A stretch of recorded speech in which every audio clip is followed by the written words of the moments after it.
ustadznya, para pengajarnya tetap di dalam pesantren, jadi nggak bermasalah. Pesantren itu bahkan ya yang masih eksis walaupun ini pendidikan yang dulu tradisional misalnya, sekarang dengan lahirnya misalnya undang-undang tentang pesantren, ini cukup luar biasa pesantren gitu ya. Walaupun pandemi tetap eksis.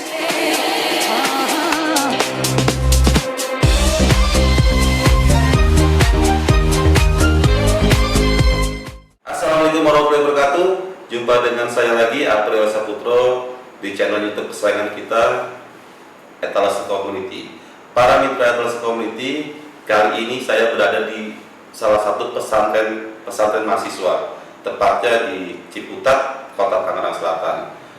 Pemilik pesantren ini adalah seorang santri, dan dia juga kali ini berprofesi sebagai seorang pengacara.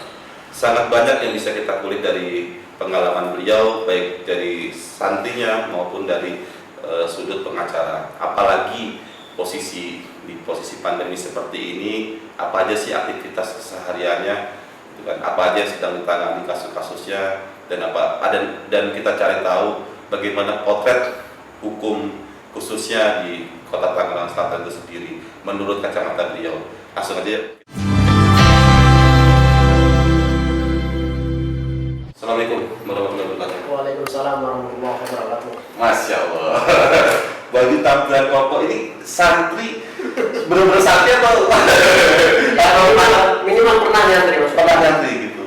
Nah, Mas Irfan, kalau boleh tahu nih, sehat ya sekarang ya? Alhamdulillah. Sehat-sehat pokoknya. Oke, Mas Irfan, ini kan backgroundnya seorang santri. Iya.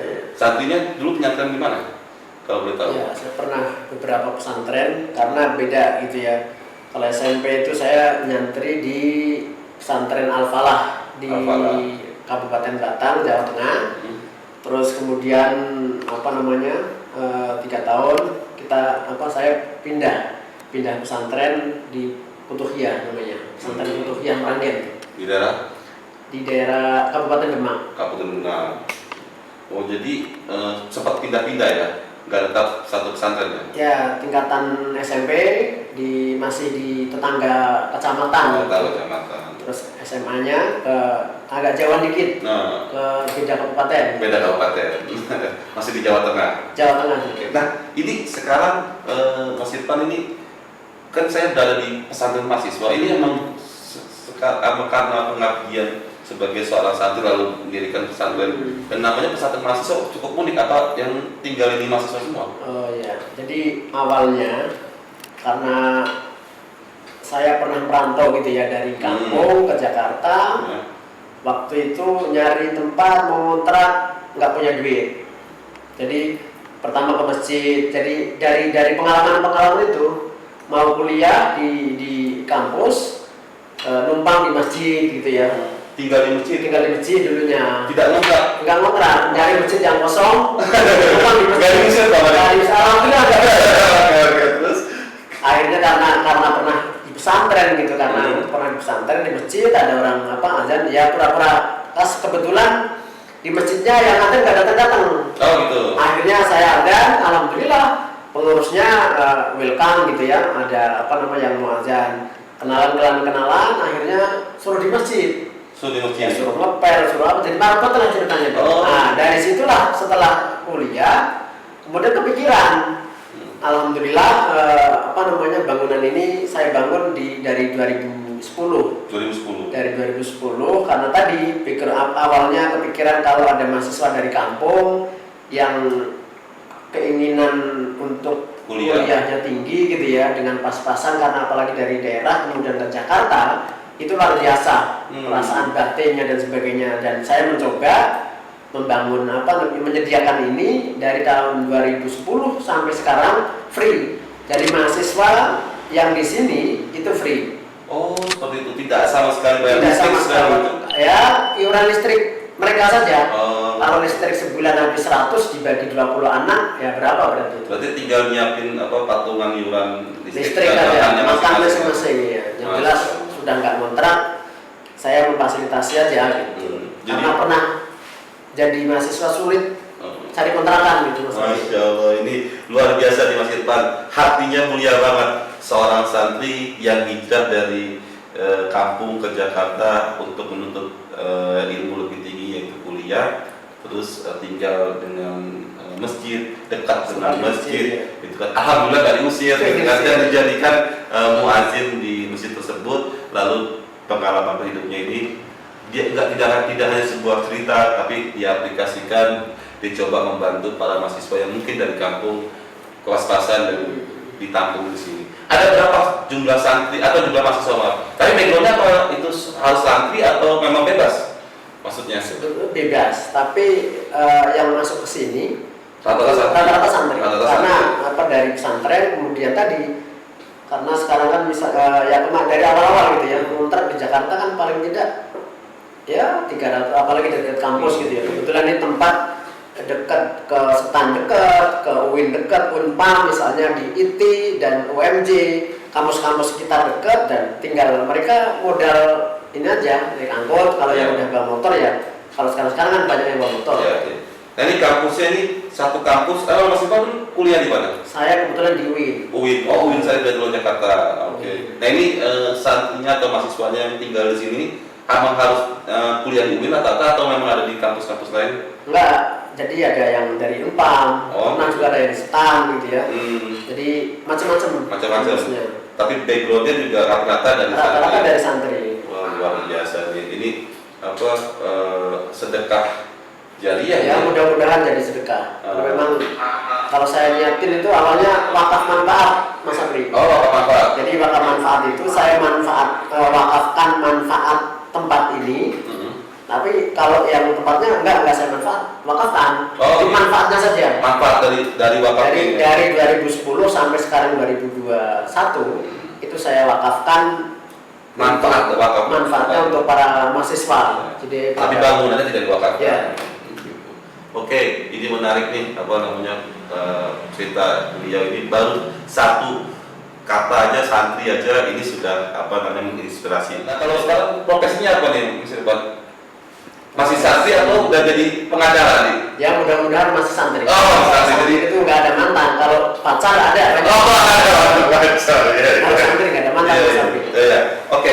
Nah pengacara gitu kan, ini khususnya di bidang apa, Mas Irfan? Ada perdata, ada pidana ya? Iya. Fokusnya di bidang apa nih? Ya, kebetulan karena awalnya sih nggak pernah juga ikut di tahun-tahun setelah kuliah gitu ya, melihat profesi pengacara kayaknya yang daerah yang abu-abu gitu ya, kadang merah putih, apalagi misalnya berhadapan dengan para penegak hukum lain. Sehingga yang terkesan dulu saya di pesantren itu pengacara kok apa gitu ya, seakan-akan wah nggak santri banget gitu kira-kira. Nggak santri banget lah gitu. Tapi setelah saya masuk ke dalam, dengan kesantrian itulah yang bisa mengontrol aktivitas saya sebagai advokat gitu ya. Mungkin sebelumnya mungkin di umum bisa berpandangan begitu, wah pengacara tuh misalnya daerah nyopet dan sebagainya gitu ya. Dan apa tuh daerah nyopet? namanya suap dan sebagainya. Hal-hal yang secara umum biasanya begitu di TV-TV gitu ya. Tapi dengan santrinya itu alhamdulillah saya terkontrol dengan profesi itu, dan alhamdulillah saya menikmati itu sekarang. Ya tentunya memang ada pengacara, ada advokat, ada konsultan hukum. Ini emang masing-masing profesi ini berbeda atau memang sama aja sih gitu kan? Penjelasannya itu kan para mitra transaksi community kan juga perlu tahu nih. Kadang-kadang ada nyebut kita advokat dari ini, ada juga kuasa hukum, ada juga pengacara, ada juga konsultan hukum. Sebenarnya dalam ilmu hukum itu seperti apa sih? Itu kan terkait sama nomenklatur saja. Begitu. Jadi nomenklatur undang-undangnya itu menyebutkan advokat gitu ya. Advokat, pengacara. Kalau misalnya ada konsultan hukum itu ya pekerjaannya lebih ke pekerjaannya itu sebagai memberikan konsultasi gitu ya. Ada orang datang kasih konsultasi, membantu pelayanan jasa hukum. Membantu pelayanan lah kira-kira gitu. Ya kami penegak hukum. Penegak hukum itu ada jaksa, polisi, ada pengacara itu. Nah, ada jaksa, ada pengacara, gitu kan, ada polisi. Nah, 3 elemen di bidang hukum ini, itu kan sebagai seorang pengacara gimana nih Mas Irfan? Suka-dukanya lah. Iya. Sebagai seorang pengacara, karena kan bersentuhan dengan institusi kepolisian dan juga jaksa, dan satu sisi juga membela kepentingan keadilan juga klien. Itu seperti apa suka-dukanya Mas Irfan? Ya, jadi kami sama-sama sebetulnya sama-sama penegak hukum gitu ya. Cuman masing-masing kan punya kode etik, masing-masing punya wilayah masing-masing gitu ya. Pengacara, polisi, jaksa punya kode etik masing-masing. Yeah. Jadi kalau suka dukanya ya tentu setiap profesi itu ada resiko, ada yang harus ditanggung gitu ya. Apalagi pengacara gitu secara umum, dan sebelumnya dulu pas saya santri membayangkan takut gitu ya pengacara terhadap polisi dan sebagainya. Tapi dengan santri itulah misalnya ada beberapa misalnya yang tidak didapatkan di dunia luar gitu. Alhamdulillah. Jadi kadang-kadang di forum mediasi, di pengadilan, di penyidikan itu kadang-kadang dengan santri itulah kadang-kadang bisa mengontrol gitu. Yeah. Kalau suka dukanya banyak. Kebetulan saya yang sering masuk ke saya kantor saya itu terkait dengan sengketa tanah. Oh, sengketa tanah. Itu lumayan menguras juga ya, karena memang banyak pihaknya. Beda dengan kasus-kasus lain, perdata pidana lain, itu kasus tanah itu unik. Banyak pihaknya dan tidak sering gitu ya, para pihaknya ya melibatkan banyak pihak lah. Itu yang menjadi menguras tenaga, dan memang harus disitulah ditekankan kesabaran dan harus tentunya sesuai dengan peraturan perundang-undangan gitu. Jadi fokusnya adalah lebih menangani kasus sengketa tanah. Berarti itu perdata ya? Itu ya, bisa masuk pidana, bisa masuk perdata. Oke. Saya sedikit aja Mas Irfan. Kan tadi berbicara banyak hal trik dan intrik di situ, mungkin di kasus hukum terutama di sengketa tanah. Nah, kalau potret hukum sendiri di Tangerang Selatan, karena Mas Irfan juga kan domisili Tangerang Selatan gitu kan, sebagai seorang pengacara kasus sengketa tanah misalnya dari Tangerang Selatan gitu kan. Birokrasinya, apakah masih ada juga yang ganda sertifikatnya, masih ada juga yang lalai birokrasinya, atau masih ada banyak pihak-pihak juga yang bermain dalam tanda kutip masalah sengketa tanah ini, dan banyak kasus-kasus sengketa tanah yang belum selesai. Gimana Mas Irfan potret hukum di Tangsel sendiri khususnya dalam bidang sengketa tanah seperti itu? Semua lini gitu ya, semua bidang profesi apapun pasti ada celah, ada ya namanya juga aturan gitu ya. Yeah. Aturan pasti ada, namanya juga aturan pasti ada yang kadang-kadang bisa jadi lalai, bisa jadi ada unsur kesengajaan. Yang jelas masih belum selesai persoalan tanah itu dimanapun gitu, khususnya di Tangerang Selatan masih ada beberapa objek-objek yang banyak belum selesai tersengketakan itu. Dan banyak menguras tenaga karena banyak melibatkan banyak pihak yang nongol di permukaannya. Ya, macam-macam, bisa dari lembaga, dari perorangan. Oke. Ini luar biasa nih. Berarti serumit itu ya Mas. Jadi seorang pengacara khususnya kan membela klien yang terutama yang misalnya hak tanahnya atau kepemilikan tanahnya dia diambil orang atau ya disengketakan sama orang atau diganda segala macam. Ini kalau begini nih harapan nih Mas Irfan nih, gitu kan? Emang ternyata di seluruh wilayah masih ada hal seperti itu gitu kan. Artinya birokrasi ini kan cukup menguras tenaga. Nah, harapan Mas Irfan sebagai seorang pengacara dan posisinya adalah sebagai penegak hukum, apa sih yang ingin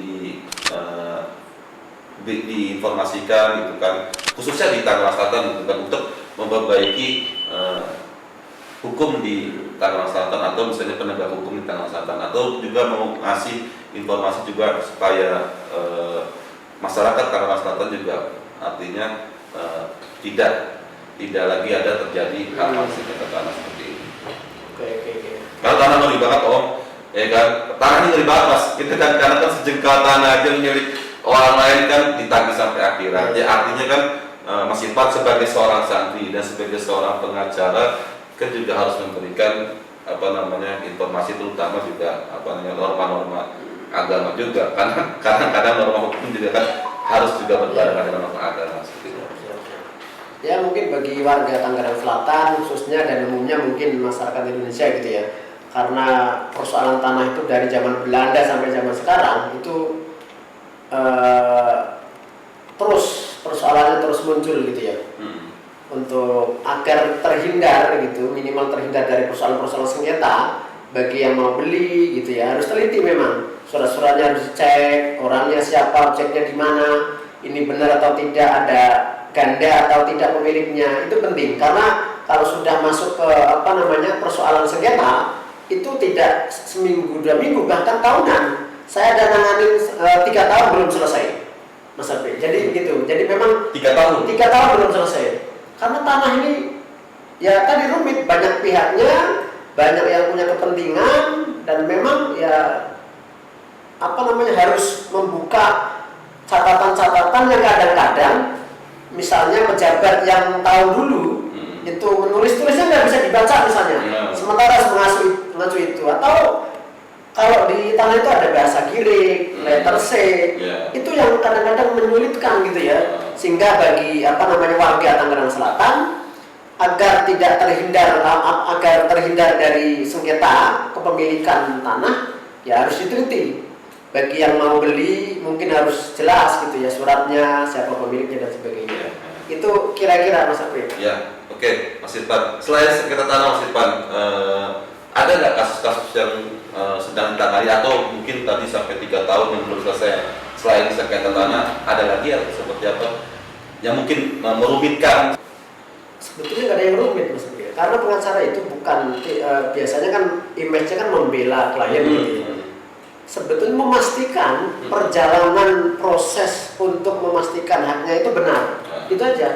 Sehingga jangan sampai misalnya di penyidikan, polisi juga biar kalau ada pengacara biasanya polisi sesuai gitu ya, sesuai dengan aturan yang berlaku, jaksa juga begitu. Jadi saling mengawal saja. Saling mengawal. Gitu. Artinya 3 penegak hukum ini, polisi, kejaksaan dan kuasa hukum itu sama-sama memastikan proses keadilan hukumnya dan proses mencari kebenaran dalam suatu masalah hukum ini dapat terselenggara dengan baik. Yeah. Oke, Mas Irfan, pengacara itu saat ini kan di posisi pandemi nih. Maksudnya kan banyaklah kita tahu nih ya gitu kan, bahwa pengacara itu nggak gratis, ada bayarannya, dan maaf sekali lagi. Jadi kalau boleh nih Mas Irfan kan, artinya bayarannya kan nggak sedikit juga, lumayan banyak kata orang sih gitu kan, karena melihat pengacara waduh gitu kan. Nah, apakah jasa pengacara ini memang prestisnya dengan harga yang besar, atau seperti apa sih penilaian atau mengapresiasi seorang pengacara itu dari klien itu seperti apa? Apakah dari kasus hukumnya atau dari memang jasanya kalau udah seperti ini udah hebat gitu kan, main-main, atau memang ternyata ada yang gratis juga seperti itu? Gimana Mas Irfan tuh? Karena jasa pengacara itu memang nggak ada batasan Mas. Nggak ada batasan maksudnya? Nggak ada maksimalnya, nggak ada minimalnya. Oh, nggak ada maksimal, nggak ada minimal harga gitu ya. Jadi tergantung kesepakatan gitu ya. Kesepakatan ada yang bagus gitu ya. Ada yang banyak juga gitu yang masuk ke saya, banyak juga yang kita bantulah gitu ya. Karena misalnya punya persoalan tapi nggak punya dana dan sebagainya, kalau memang itu betul-betul orang tidak mampu, ya kami bantu gitu. Terus tadi misalnya gimana pengacara di masa pandemi begini? Memang pandemi ini tidak hanya pengacara saja Mas. Iya. Semua lini sendi kehidupan luar biasa pengaruhnya gitu. Termasuk pengacara. Alhamdulillah saya walaupun pengacara gitu ya. Karena ada pesantren, ya ada kegiatan ngaji. Ya itu buat menghibur, bukan menghibur, karena ada tradisi santri itu sampai kapanpun santri dimanapun ya. Saya kalau pas nggak ada kegiatan di pengacara gitu ya, saya ngaji aja. Ada usaha lain Mas? Pernah usaha pernah bikin penerbitan. Gitu. Itu sebelum ke pengacara dulu. Jadi habis santri terus bikin penerbitan dulu. Ya, penerbitan, percetakan. Baru jadi seorang pengacara. Dan masih ada usahanya? sudah nggak begitu jalan sih. Dalam jalan. Masih. Tapi barang-barang Ya, masih ada. karena masih karena sebagian besar mahasiswa yang di sini gitu ya, yang dari kampung orang tuanya kurang memperhatikan gitu, atau memang dari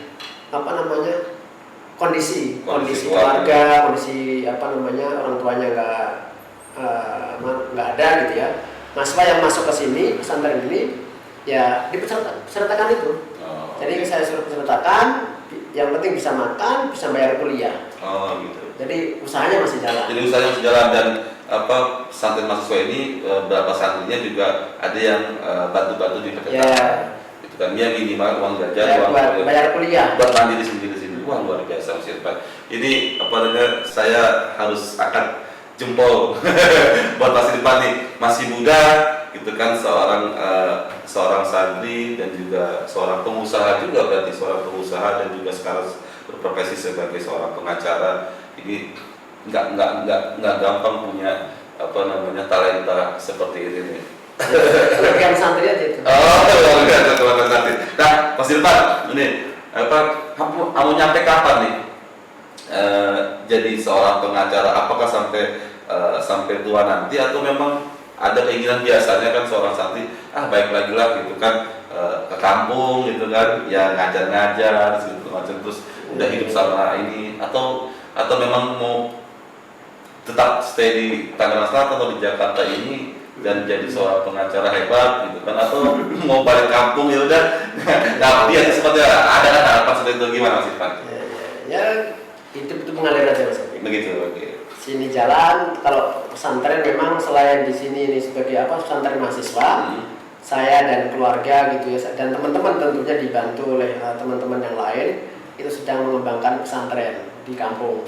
Ada lagi pesantren. Alhamdulillah sekarang sudah mulai tumbuh gitu ya. Ada 2 tahun terakhir itu santrinya alhamdulillah nambah terus. Nama pesantrennya Darul Hikmah. Darul Hikmah di daerah? Darul Hikmah di daerah Kecamatan Bandar, Kabupaten Batang, Jawa Tengah. Itu ya pesantren sekolah berbasis pesantren. Ada juga yang nggak mampu, jadi subsidi aja. Yang nggak mampu ya dibayarkan yang mampu. Jadi punya pesantren juga di sini, dan juga sama teman-teman dan keluarga membangun pesantren di Jawa Tengah. Oke, Mas Irfan, saya masih menarik nih untuk berbicara tentang profesi seorang pengacara, dan juga terutama posisi pandemi gini. Tadi kan posisi pandemi seluruh sendi-sendi kehidupan artinya berpengaruh karena posisi pandemi seperti ini kan. Nah, di posisi pengacara sendiri, kasus hukum yang sedang berjalan atau kasus hukum yang sedang ditangani ini kan, posisi pandemi ini kan mengakibatkan kan ruang gerak terbatas, gitu kan. Artinya berarti ada beberapa kasus hukum, ada beberapa masalah hukum yang sedang ditangani, itu juga mengakibatkan agak mengulur waktu seperti itu. Apakah itu benar-benar tidak bisa siasat seperti apa Mas Irfan? Karena kan juga ya WFA seperti itu, dan PPKN mungkin kan seperti apa nih Mas Irfan nih? Ya kalau di dunia hukum sekarang ya sudah lama juga sebetulnya, apalagi sekarang di pandemi gitu ya. Untuk persidangan juga sudah online. Banyak kemudahan sebetulnya, tapi walaupun kemudahan itu ada, itu memang berpengaruh sekali gitu ya. Keterbatasan harus misalnya karena harus ketemu klien, harus ketemu orang gitu ya, terbatasi, memang terkendala. Tapi kalau secara teknis misalnya untuk persidangan dan sebagainya, itu sekarang sudah ada sidang online gitu. Oke. Nah, Mas Irfan nih, oke, kita selesai di masalah pengacara. Saya cuma pengen balik lagi ke seorang santri. Artinya kan Mas Irfan juga udah punya pesantren, berarti kan jadi seorang pengajar gitu kan di pesantren ini. Nah, melihat nih, saya sedikit tidak linear terhadap bidang hukum tadi, ke bidang kependidikan, karena kan nggak mau santri terus punya pesantren pasti ada jiwa mengajarnya dan pendidiknya. Nah, pendidikan pesantren ini di posisi pandemi seperti ini kan, ya kita tahu semua daring seperti itu. dan apa namanya, apalagi baru tumbuh pesantrennya, otomatis juga kemungkinan juga santri-santri yang masuk gitu kan mungkin agak sedikit berkurang karena pembukaan sekolah. Nah ini gimana Mas Ivan sebagai seorang santri dan seorang pengajar dan pendidik menanggapi pendidikan saat ini yang sekarang prosesnya semua daring semua, tidak ada apa namanya kontrol dari seorang guru, tidak ada kontrol dari seorang apa namanya tenaga pengajar atau tenaga pendidik, ya semua diberikan lagi kepada orang tua dan kontrol individunya masing-masing anak atau santrinya tersebut bukan yang menggunakan digital sendiri. Gimana sih Pak? Kalau saya pribadi sebetulnya nggak pinter-pinter amat maksudnya jadi hanya saya memfasilitasi aja. Minimal saya kemampuan misalnya ngumpulin orang-orang itu aja. Jadi apa namanya, karena ini pesantren itu unik gitu ya. Bahkan apa namanya, munculnya pesantren kan sebelum kemerdekaan sudah ada pesantren. Itulah uniknya pesantren. Jadi karena saya mungkin belum konsen, belum bisa istiqomah di pesantren, minimal saya bisa apa namanya, memfasilitasi teman-teman yang misalnya IPK-nya tinggi di kampus gitu ya, silahkan ngajar di pesantren gitu, kayak gitu. Jadi apalagi misalnya sekarang kalau beda dengan sekolah-sekolah non pesantren, bermasalah sekali dengan posisi apa namanya pandemi ini. Kalau pesantren nggak ada masalah karena gurunya 24 jam di situ. Jadi santri juga nggak libur gitu ya, karena gurunya juga di situ. Ya paling yang dibatasi itu kunjungan orang tua wali santri. Wali santri itu nggak boleh ke pondok karena masih pandemi begini kan, masih keluar masuk gitu. Tapi kalau ustadznya, para pengajarnya tetap di dalam pesantren, jadi nggak bermasalah. Pesantren itu bahkan ya yang masih eksis walaupun ini apa namanya pendidikan yang dulu tradisional misalnya, sekarang dengan lahirnya misalnya undang-undang tentang pesantren. Ini cukup luar biasa pesantren gitu ya. Walaupun pandemi tetap eksis karena tadi masih satu lokasi, guru-gurunya gitu ya, santrinya juga bisa di apa terlokalisir gitu. Kamarnya bisa satu kamar 5 atau misalnya satu kamar 10, itu kan bisa terkontrol semuanya. Selama nggak ada orang luar ke dalam, itu saya kira yang sudah sampai sekarang mau 2 tahun pandemi kan masih berjalan alhamdulillah. Justru malah yang sekolah-sekolah formal yang di non pesantren ini yang memang punya PR tersendiri gitu ya. Berarti masih aman ya gitu. Nah, ya cuman pembatasan kunjungan orang tua ada ya. Karena itu kepada anaknya gitu kan masih terbatasi gitu kan, agak dibatasi. Oke, Mas Irfan, sekarang kan posisinya nih adalah dunia digital gitu kan. Semua era sudah digital, berbasis apa namanya digital, platform digital. Banyak apa namanya kaum milenial gitu kan yang sekarang memanfaatkan platform digital itu. Nah, Mas Irfan nih sebagai seorang santri gitu kan, terus sebagai seorang pengacara dan sebagai seorang pengusaha, ada nggak apa namanya strategi sendiri menghadapi era milenial ini seperti ini? Karena kan tahu sendiri kita bersaing dengan apa namanya tim anak-anak muda milenial yang pikirannya sekarang sudah mulai cerdas dan informasi sudah sangat terbuka gitu. Apakah ada strategi sendiri gitu kan, terutama di pengacara atau sebagai pengusaha atau sebagai santri gitu kan, atau sebagai tenaga pendidik bukan menghadapi era digital? Ya memang harus mengikuti Mas. Jadi perubahan apa namanya, apalagi misalnya sekarang teknologi gitu ya, banyak anak-anak muda yang pintar, lebih canggih gitu. Ya kalau kita bisa membaur gitu ya, mungkin bisa bergabung dan kita memfasilitasi lah anak-anak muda misalnya apa namanya yang baru lulus, kita fasilitasi misalnya, kita harus mengikuti. Kita harus mengikuti perkembangan itu dan kita nggak bisa meninggalkan memang. Kalau kita nggak bisa ikut perkembangan itu, ya kita yang akan terlindas apa namanya, yang akan ditinggalkan oleh perkembangan itu. Sebagai seorang santri kan punya apa pakem-pakem norma agama yang di saat apa namanya berjalan di kehidupan ini. Nah di dunia digital kan banyak ya bully gitu kan, terus ya banyak informasi-informasi yang apa namanya kira-kira kurang baik gitu kan, atau apa namanya banyak orang yang menggunakan platform digital ini untuk kepentingan yang kurang baik.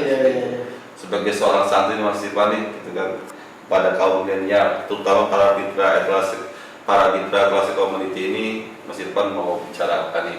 Sebagai seorang santri dan sebagai seorang tua, sebagai tenaga pendidik dan sebagai seorang pengacara, gunakan jarinya seperti apa Mas Irfan? Oke.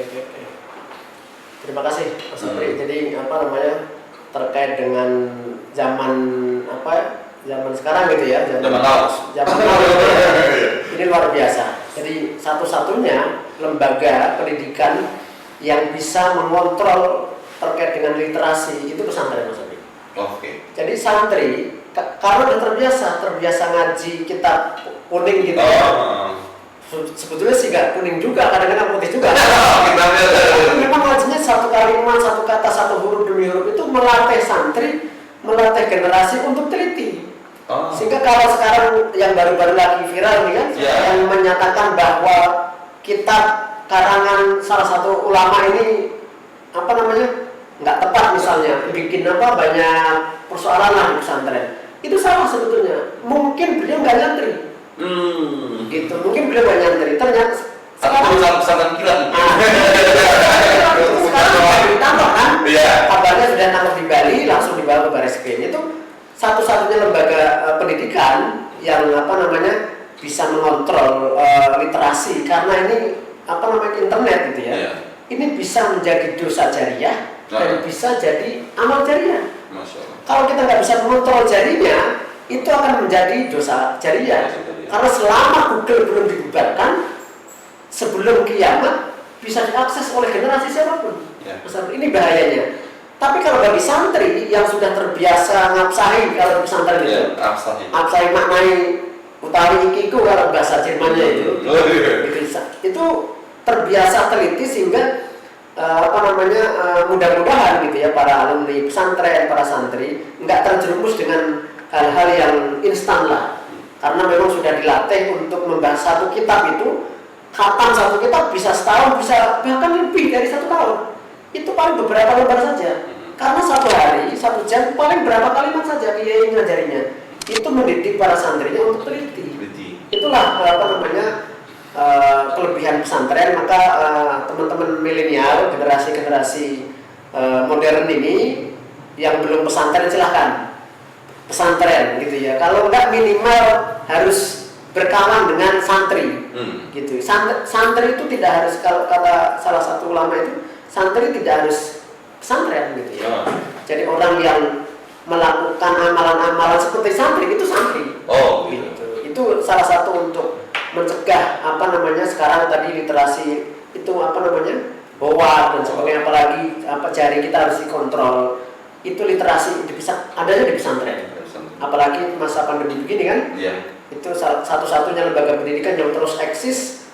Kitab kuning itulah yang mengontrol, yang bisa membatasi dari tadi hoak dan nggak gampang terpancing dengan isu-isu yang kadang-kadang belum jelas. Itu Mas Apri. Artinya selain kecerdasan intelektual, kecerdasan emosional, kecerdasan spiritual, sekarang ada kecerdasan baru, kecerdasan digital. Gitu.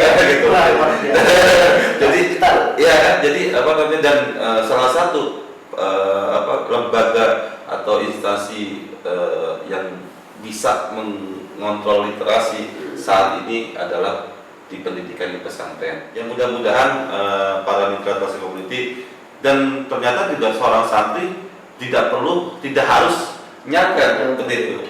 Ternyata orang yang berperilaku sebagai santri, melaksanakan atau melakukan amalan jariah itu juga bisa dikatakan santri. Jadi banyak-banyak bergaul dan berkawan dengan orang-orang soleh, seperti itu, orang baik dan orang soleh. Para mitra kelas community cukup menarik tadi berbincang-bincang dengan Mas Irfani, pengalaman hidupnya, proses perjalanan hidupnya dari mulai seorang santri, terus jadi seorang pengusaha dan juga seorang pengacara, dan banyak hal yang hidupnya yang sudah disedekahkan untuk orang banyak juga. Ya mudah-mudahan ini menjadi amal jariah juga dari beliau gitu kan, dan ini sebagai amal jariah juga buat keluarganya, dan ini juga bermanfaat juga kepada orang sekitarnya, dan terutama juga pesan ini, obrolan ini menjadi inspirasi buat para mitra Kelas Community, apalagi sekarang eranya digital dan sekarang banyak hal-hal yang harus kita sikapi dengan kepala dingin dan hati yang bijak, dan juga ilmu yang dan wawasan juga yang baik-baik seperti itu. Ya, sekian Mas Irfan, terima kasih loh waktunya, gitu kan, pengalamannya. Siap. Para mitra Kelas Community. Mungkin kita akan kembali lagi, gitu kan, kita ngobrol lebih dalam lagi. Mungkin tadi kita bicara potret hukum, gitu kan, lebih detail lagi, gitu, karena menarik nih. Saya lebih pengen ngulik-ngulik lagi. Ngopi aja saya. Oke, para mitra Kelas Community, sekian wawancara dan podcast kali ini. Kita jumpa di konten-konten berikutnya. Wallahul muwaffiq ila aqwamit thoriq. Wassalamualaikum warahmatullahi wabarakatuh. Assalamualaikum warahmatullahi wabarakatuh.